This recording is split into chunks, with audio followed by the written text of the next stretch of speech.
سجدہ سہو کے ضروری مسائل جو ہم نے 30 جمع کیے ہیں، اور 30 مسائل ایسے ہیں جو ہر نمازی کو جاننے چاہیے، جس میں سجدہ سہو کے ضروری مسائل الگ الگ سے بتائے گئے ہیں۔ پہلی بات تو یاد رہے سجدہ سہو کا طریقہ کیا ہے۔ طریقہ یہ ہے کہ قاعدے اخیرہ میں، آخر والے قاعدے میں، اتحیات میں، تشہد کے بعد یعنی عبدہ و رسولہ تک پڑھنے کے بعد دائیں جانب ایک سلام پھیر کر 2 سجدے ادا کر لے، اس کے بعد بیٹھ کر پھر تشہد پڑھے، اتحیات پڑھے، درود شریف اور دعائیں پڑھ کر سلام پھیر دے۔ یہ سجدہ سہو کا طریقہ ہے۔ مسئلہ نمبر 1 یہ ہے، نماز میں جان بوجھ کر غلطی کی تلافی سجدہ سہو سے نہیں ہو سکتی۔ اگر کسی نے جان بوجھ کر کوئی غلطی کر دی تھی، اس کی تلافی سجدہ سہو سے نہیں ہو سکتی، یاد رکھیے۔ اگر کسی شخص نے جان بوجھ کر نماز میں کسی واجب کو چھوڑ دیا تو وہ نماز واجب الاعادہ رہے گی، دوبارہ پڑھنا اس کا ضروری ہوگا، محض سجدہ سہو کرنے سے اس کی تلافی نہیں ہوگی۔ مسئلہ نمبر 2، سورہ فاتحہ پڑھنا بھول گیا۔ اگر نفل کی کسی رکعت میں اور فرض کی شروع کی 2 رکعتوں میں سے کسی میں سورہ فاتحہ بھول سے نہیں پڑھی، دیکھو نفل کی ہر رکعت میں سورہ فاتحہ پڑھنا واجب ہے اور فرض کی شروع کی 2 رکعتوں میں سورہ فاتحہ پڑھنا واجب ہے، تو یہاں اگر سورہ فاتحہ پڑھنا بھول گیا، بھول سے نہیں پڑھی، تو سجدہ سہو واجب ہوگا۔ مسئلہ نمبر 3، سورہ فاتحہ کی کوئی ایک آیت چھوڑ دینا بھی موجب سجدہ سہو ہوگا۔ فرض نماز کی پہلی 2 رکعتوں میں اور سنن و نوافل اور وتر کی ہر رکعت میں سورہ فاتحہ مکمل پڑھنی واجب ہے، لہذا اگر بھول سے اس کی کوئی آیت یا کوئی جز رہ گیا تو اس کی تلافی کے لیے سجدہ سہو لازم ہوگا۔ البتہ اگر فرض کی آخری 2 رکعتوں میں پوری سورہ فاتحہ یا اس کا کوئی جز نہیں پڑھا تو اس کی وجہ سے سجدہ سہو واجب نہیں ہوگا، کیونکہ فرض کی آخری 2 رکعتوں میں سورہ فاتحہ پڑھنی واجب نہیں ہے، وہاں مستحب ہے۔ مسئلہ نمبر 4، سورہ فاتحہ کے بجائے بھول سے کوئی اور سورت شروع کر دی۔ اگر شروع میں سورہ فاتحہ پڑھنا بھول گیا، کوئی اور سورت شروع کر دی، پھر یاد آیا تو اب اسے چاہیے کہ سورہ فاتحہ پڑھ کر پھر کوئی اور سورت ملائے اور اخیر میں سجدہ سہو کرے گا۔ مسئلہ نمبر 5، فرض نمازوں میں سورہ فاتحہ کا تکرار۔ اگر فرض کی شروع کی 2 رکعتوں میں یا سنت و نوافل کی کسی بھی رکعت میں سورہ فاتحہ یا اس کا اکثر حصہ لگاتار مکرر پڑھا، 2 بار پڑھ دیا تو سجدہ سہو لازم ہوگا۔ لیکن فرض کی آخری 2 رکعتوں میں سورہ فاتحہ کے 2 بار پڑھنے سے سجدہ سہو واجب نہیں ہوتا، کیونکہ وہاں پڑھنا واجب ہی نہیں ہے سورہ فاتحہ کا۔ اور مسئلہ نمبر 6، سنن و نوافل میں سورہ فاتحہ کا تکرار۔ سنن و نوافل اور تراویح میں، سنت و نوافل اور تراویح میں سورہ فاتحہ یا اس کے کسی جز کے تکرار سے سجدہ سہو واجب نہیں ہوتا۔ سنت و نوافل اور تراویح میں سورہ فاتحہ یا اس کا کوئی جز اگر 2 بار پڑھ دیا تو وہاں سجدہ سہو واجب نہیں ہوتا۔ مسئلہ نمبر 7، سورت ملانے کے بعد سورہ فاتحہ کا دوبارہ پڑھنا۔ اگر پہلے سورہ فاتحہ پڑھی، پھر کوئی سورت ملائی اور پھر اسی رکعت میں دوبارہ سورہ فاتحہ پڑھ لی تو سجدہ سہو واجب نہیں ہوگا۔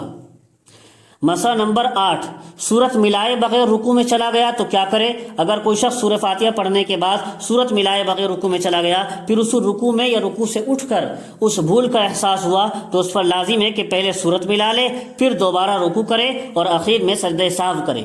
مسئلہ نمبر 9، قوما اور جلسہ میں جلد بازی سے بھی سجدہ سہو واجب ہو جاتا ہے۔ اگر کسی نے نماز میں اتنی جلد بازی کی کہ قوما اور جلسہ کی حالت میں، یعنی قوما سمیع اللہ لمن حمیدہ میں جو کھڑا ہوتا ہے، جلسہ جو 2 سجدوں کے درمیان انسان نمازی بیٹھتا ہے، تو ان حالتوں میں ایک تسبیح کے بقدر بھی رکا نہ رہا، ایک مرتبہ سبحان اللہ کہنے کے بقدر بھی رکا نہ رہا تو ترک واجب کی وجہ سے اس پر سجدہ سہو لازم ہو جائے گا، کیونکہ قوما اور جلسہ واجب تھے، اس ترک واجب کی وجہ سے سجدہ سہو لازم ہو جائے گا۔ اس مسئلے کا خیال رکھنا بہت ضروری ہے۔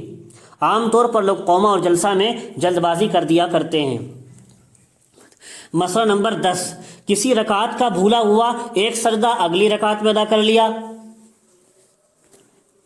ہر رکعت میں 2 سجدے فرض ہیں اور دونوں کا لگاتار ایک ساتھ کرنا واجب ہے۔ اگر کسی شخص نے کسی رکعت میں ایک سجدہ بھول سے چھوڑ دیا، پھر نماز کے دوران ہی اپنی بھول کا احساس ہوا، تو اسے چاہیے کہ بھولا ہوا سجدہ نماز کے دوران ہی ادا کر لے، بھولا ہوا سجدہ نماز کے دوران ہی ادا کر لے اور اخیر میں سجدہ سہو کر لے، دوسرے ارکان کو اثر نو دہرانے کی ضرورت نہیں۔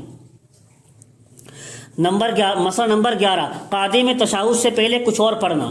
قعدے میں بیٹھتے ہی تشہد پڑھنا واجب ہے، قعدے میں بیٹھتے ہی تشہد پڑھنا واجب ہے، لہٰذا اگر تشہد شروع کرنے سے پہلے کچھ اور پڑھ لیا تو تاخیر واجب کی وجہ سے سجدہ سہو کرنا واجب ہو جائے گا۔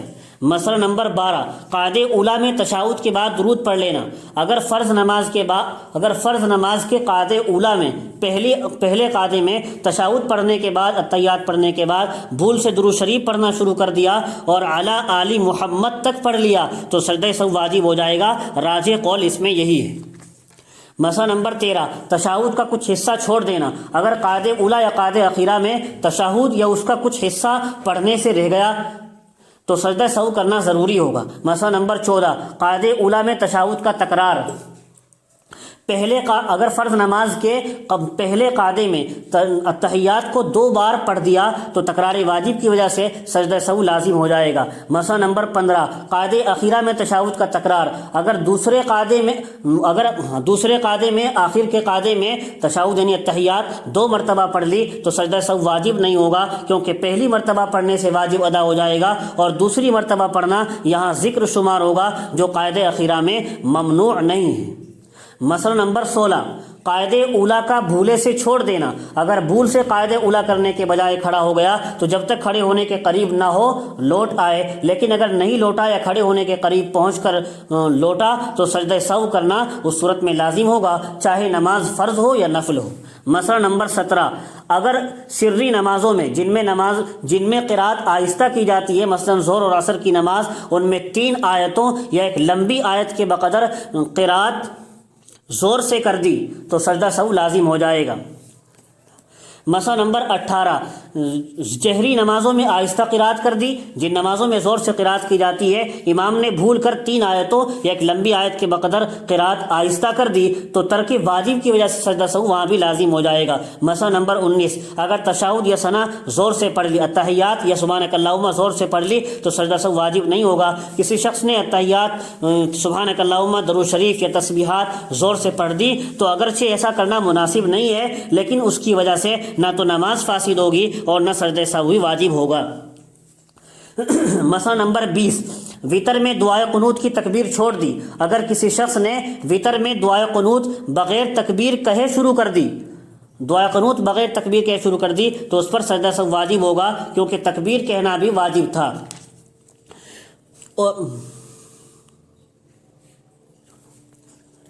مسئلہ نمبر 21، وطر میں دعائے قنوت بھول کر رکوع میں چلا گیا۔ اگر کوئی شخص وطر کی نماز میں دعائے قنوت بھول کر رکوع میں چلا گیا تو نہ تو رکوع میں دعائے قنوت پڑھے، نہ اسے دوبارہ کھڑے ہو کر دعائے قنوت پڑھنے کی ضرورت ہے، بس اخیر میں سجدہ سہو کر لے۔ لیکن اگر رکوع سے قیام کی طرف لوٹ آیا تھا اور دعائے قنوت پڑھ لی تھی تو بھی اس کی نماز درست ہو جائے گی، البتہ سجدہ سہو کرنا دونوں صورتوں میں لازم ہوگا۔ مسئلہ نمبر 22، سجدہ سہو سے پہلے ایک سلام پھیرنا۔ سجدہ سہو سے پہلے دائیں طرف سلام پھیرنا مسنون ہے۔ جو شخص سلام پھیرے بغیر سجدہ سہو کر لے گا تو اگرچہ سجدہ سہو تو صحیح ہو جائے گا، لیکن کراہت تنزیہ کا مرتکب ہوگا، اس کی نماز مکروہ ہو جائے گی۔ مسئلہ نمبر 23، قاعدے اخیرہ کے وقت بھول سے کھڑا ہو گیا۔ اگر کوئی شخص آخری قاعدے میں بیٹھنے کے بجائے کھڑا ہو جائے تو اس پر لازم ہے کہ وہ اگلی رکعت کے سجدے سے پہلے آخری قاعدے میں اسے بیٹھنا تھا 4 رکعت پر یا 3 رکعت پر، تو وہ بیٹھنے کے بجائے کھڑا ہو گیا تو اس پر ضروری ہے کہ وہ اگلی رکعت کے سجدے سے پہلے قاعدے اخیرہ کی طرف لوٹ آئے اور اخیر میں سجدہ سہو کر لے۔ اور اگر قاعدے کی طرف نہ لوٹا اور سجدہ کر لیا اس نے 5ویں رکعت کا، 4 پڑھ رہا تھا، تو سجدے سے سر اٹھاتے ہی اس کی نماز فرض کے بجائے نفل ہو جائے گی اور یہ اس کو فرض دوبارہ پڑھنے پڑیں گے۔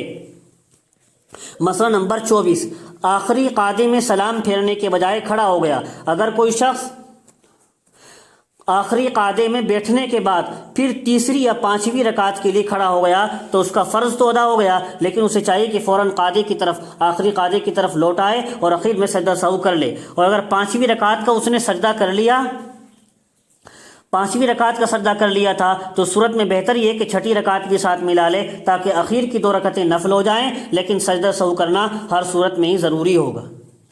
مسئلہ نمبر 25، سجدہ سہو کب تک کر سکتا ہے؟ اگر کسی شخص پر سجدہ کرنا واجب تھا لیکن اس نے سلام پھیر دیا اور سجدہ سہو کرنا اسے یاد نہ رہا، تو اگر اپنی جگہ بیٹھے بیٹھے قبلے سے سینہ پھیرنے اور کسی نماز کے منافی عمل کرنے سے پہلے اسے یاد آ جائے تو اب سجدہ سہو کر کے نماز پوری کر لے۔ بس یہی ہے، سجدہ سہو کرنا بھول گیا تھا، جب تک قبلے سے سینہ نہیں پھرا ہے اور جب تک اس نے نماز کے منافی کوئی عمل نہیں کیا ہے جو نماز کے اندر نہیں کیا جاتا، ایسا کام نہیں کیا ہے، تو جب تک سجدہ سہو کر سکتا ہے وہیں بیٹھے بیٹھے، چاہے کتنی ہی دیر ہو جائے۔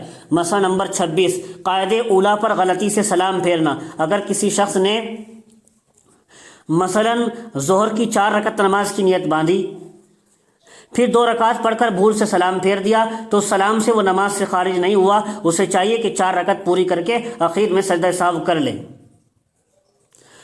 مسئلہ نمبر 27، نماز عید اور جمعہ وغیرہ میں اگر امام سے کوئی غلطی پیش آ جائے جس سے سجدہ سہو واجب ہو جاتا ہے، تو متاخرین مشائخ کے نزدیک فتویٰ اسی پر ہے کہ ان نمازوں میں سجدہ سہو نہیں کیا جاتا ہے کیونکہ ان میں مجمع کثیر ہوتا ہے۔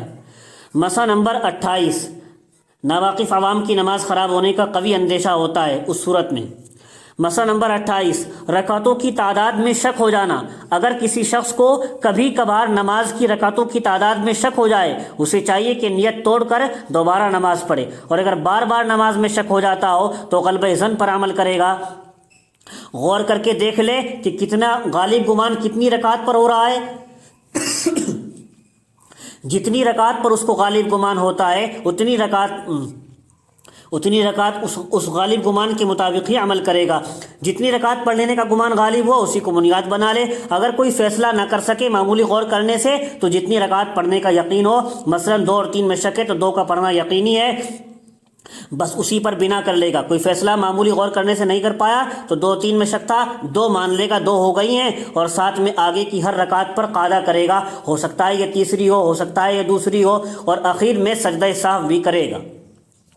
مسئلہ نمبر 29، نماز کے دوران سوچتے رہ جانا۔ اگر کوئی شخص نماز کے دوران کسی فکر یا خیال میں ایسا غرق ہو گیا کہ اس کی وجہ سے کوئی واجب چھوٹ گیا، کہ اس کی وجہ سے خیال میں غرق ہونے سے کوئی واجب چھوٹ گیا، مثلا ایک رکن یعنی 3 تسبیح کے بقدر سوچتا رہا، 3 مرتبہ سبحان اللہ کہنے کے بقدر سوچتا رہا، تو اس پر بھی سجدہ سہو لازم ہو جائے گا۔ مسئلہ نمبر 30، وطر کی رکعتوں میں شک ہو جانا۔